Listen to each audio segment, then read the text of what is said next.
Okay guys, the iPad shut off, so I'm not sure where I left off, so we'll just go on here. Okay, this is your rule for this reflection across the x-axis. It's going to reflect here. This is your rule. This looks just like the rule. Your answer is A. This is something you'll just have to memorize because it is not on the formula chart. And this was 8.10c. Yep, this video has not been fun. I have recorded it about 3 times because something is going on with the school iPad. Nevertheless, here we go. Which list shows these numbers in order from least to greatest? First thing you do is we got to put these in decimal form. So, 37 divided by 6 is 6.16. Okay? Negative 5.17 means that just keeps going on and on and on. Okay, the square root of 33 is 5.74, and negative 26 divided by 5 is negative 5.2. Now we can put these in order from least, which is the smallest, to greatest, which is the biggest. So the smallest number will be these negatives, and the bigger the negative, the smaller it is. So we know this is going to be our first one. This will be second. This will be third. This will be fourth. Now, which answer is in this order? Negative 26 over 5. Okay, these two. We can mark this one off and this one off. The next one is negative 517. Okay, that looks good. Number 3 is square root of 33. Here we go. That's what it is. Your answer is H. Okay, and this is for 8.2D. Okay, here is the next one. What is the solution to this equation? Record your answer. This was a griddable. You need to solve for x. Okay, I'm going to do it 2 ways. You have 2x plus 3 equals x minus 4. Okay, subtract x on that side and do it on this side. That gives you x plus 3 because there's an imaginary 1 here. Bring this down. We need to move the 3 over because we need x by itself. Minus 3 on each side. That gives us x is negative 7. I'm going to show you a second way because some of you don't understand that. Not sure what happened on that. Okay, hit y equals, put in 2x plus 3, enter. X minus 4, enter. Hit second, graph. Okay, you're going to have a table here. Since we know it's negative 7, we're just going to go right there. If you didn't do the first step first, you're going to have to look through the x and look at these columns to see which one equal. We know this is negative 7, so let's just go to negative 7, and you can see that negative 11, negative 11, these equal. So we know our answer is negative 7. That's what you would bubble in on your test. And this was 8.8c. Okay? 24. An investor puts $2,500 in a life insurance policy that pays 8.5% simple annual interest. If no additional investment is made into the policy, how much interest should the investor expect at the end of 10 years? So they just want the interest. Here's your formula. Simple interest. Here it is. Write it down on your paper. I equals PRT. I is interest. So we have $2,500 for the principal. Our rate is 8.5 divided by 100. That gives us 0.085. And 10 years is our term. So 2,500 times 0.085 times 10. $2,125. Our answer is G. This was 8.2D. Okay, 25. Snacks at a county fair are sold in containers shaped like a cone or a cylinder. The dimensions of each container are shown in the drawing. Which statement about the volumes of the cone and the cylinder is true? So we need to do the volume of a cone and the volume of a cylinder. Here we go. Volume of a cone. Right here. 1/3 capital B H. We know the area of the base is a circle, pi r squared. Okay? So for the cone, we're going to put V equals 1/3 capital B H. We're going to rewrite that as 1/3 pi r squared H. Now let's plug in what we know. We know 1/3 pi, we know the radius is 4, and we know the height is 12. Okay, on this side, we have a cylinder, volume of a cylinder. V equals capital B H. Let's write that down. V equals capital B H. Capital B is the area of the base, just like here. Area of the base. It's a circle. B equals pi r squared H. Let's put in what we know. Pi 3 squared 8. Let's see what we got.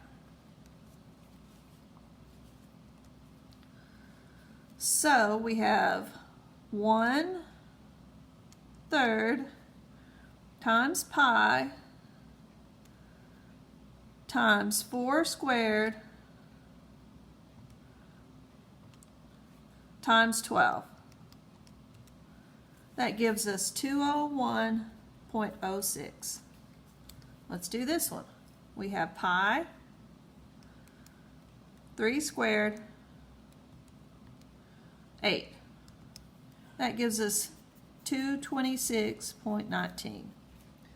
Now, let's see what the difference is between these two. So 226.19 minus 201.06 gives us 25.13, and I think that's going to come in handy. Okay? The volume of the cylinder is about 377 cubic inches greater than the volume of the cone. That's not true. Okay? And the opposite of that is not true.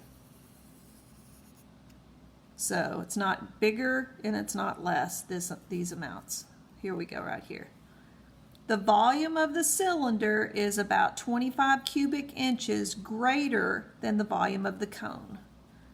That's your answer right there. Because the cylinder is not less than the volume of the cone. It's greater. So it's not this one either. Your answer to 25 is C. And this is 8.7a.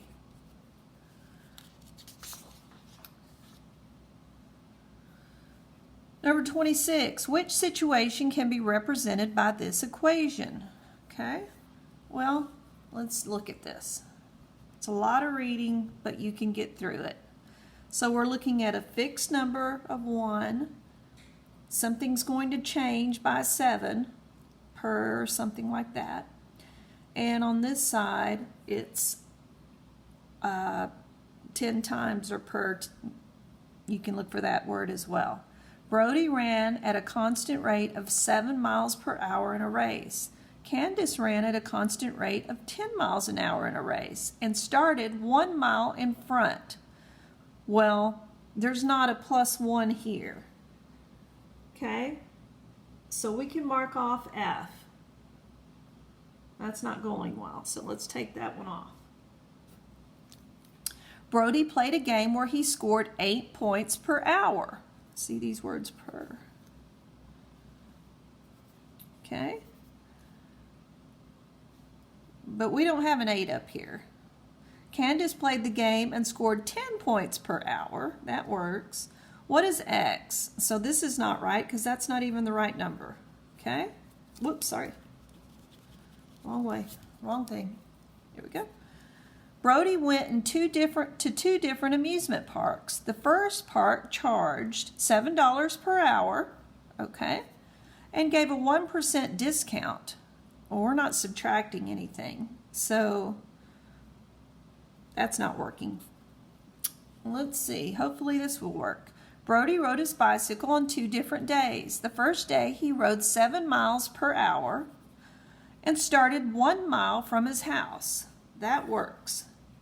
The second day he started from his house and rode 10 miles per hour, and that works. That is your answer. You just need to read it slowly and figure out which one works. 26 is 8.8b. Okay? 27. The coordinates of the endpoints of QR, our Q is 8, 2, R is 5, 7. Which measurement is closest to the length of QR? Okay? I don't want anybody to miss this thing. This is the Pythagorean theorem. Let's count up. 1, 2, 3, 4, 5, and over. 1, 2, 3.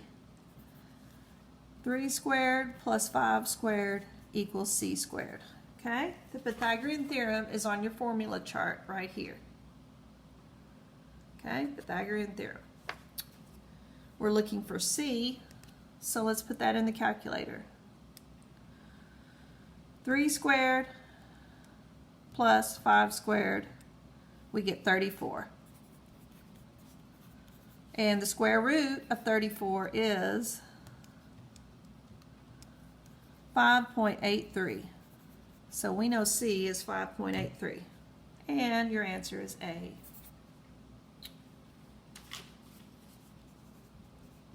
Okay?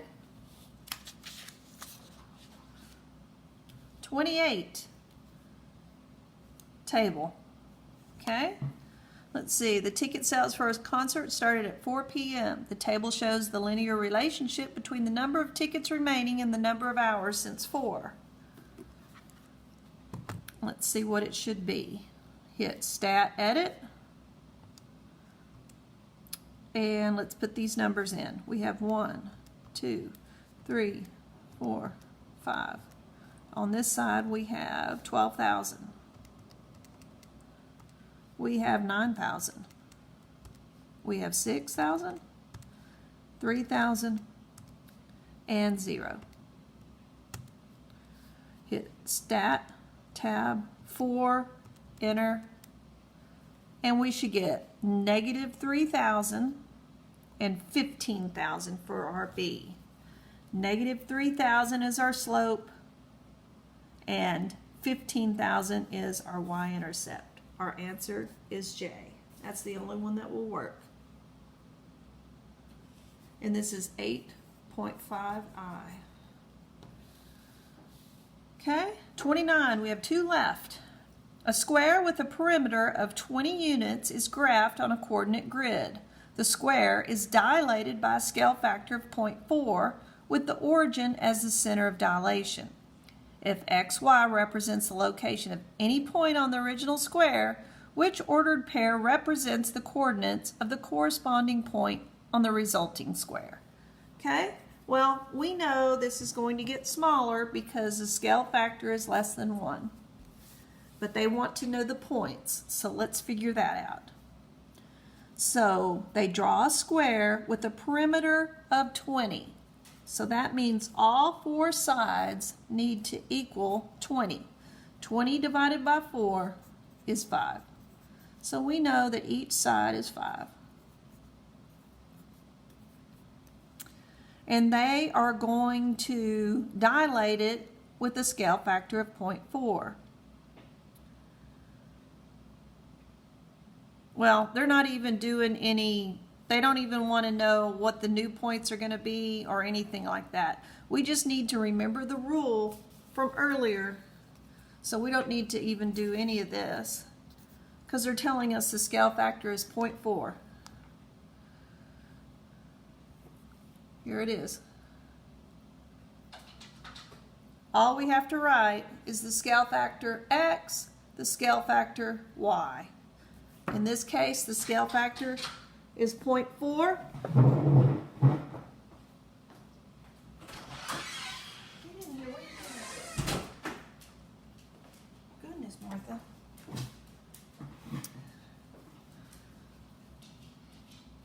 So it's not going to be this one because they're adding. Those are translations. This one's adding. There's translations. This is the only one that has 0.4 in it. The scale factor is 0.4. Your answer is B. And this is 8.3C. Okay, guys. One more. We're done. Number 30. Which situation could not represent a proportional relationship? Could not. Okay? The number of gallons of water in X barrels with 42 gallons of water in each barrel. Okay, that works fine. That would be a proportional relationship. That's good. The amount an employee who makes $8.50 per hour and earns in H hours. So that's okay.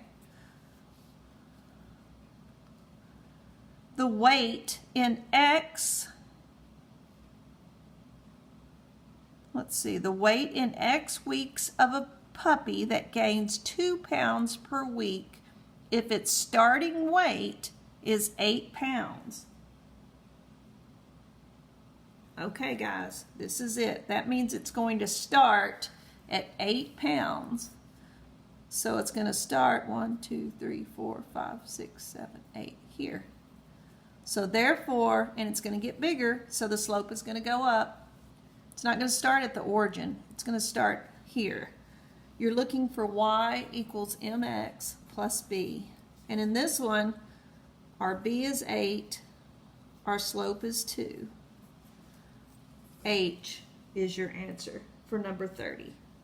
Let's just read this last one. The cost of purchasing pounds of bananas for 55 cents per pound. There's no fixed rate or starting rate here. There's no fixed costs on any of those. Your answer is H. 30 is 8.5H. Tomorrow we will do 31 through 42, and that will conclude the entire test that you took for the 2018 STAAR. Please take all your notes, and this information is on Google Classroom so you can review it again before the test. Thank you for watching.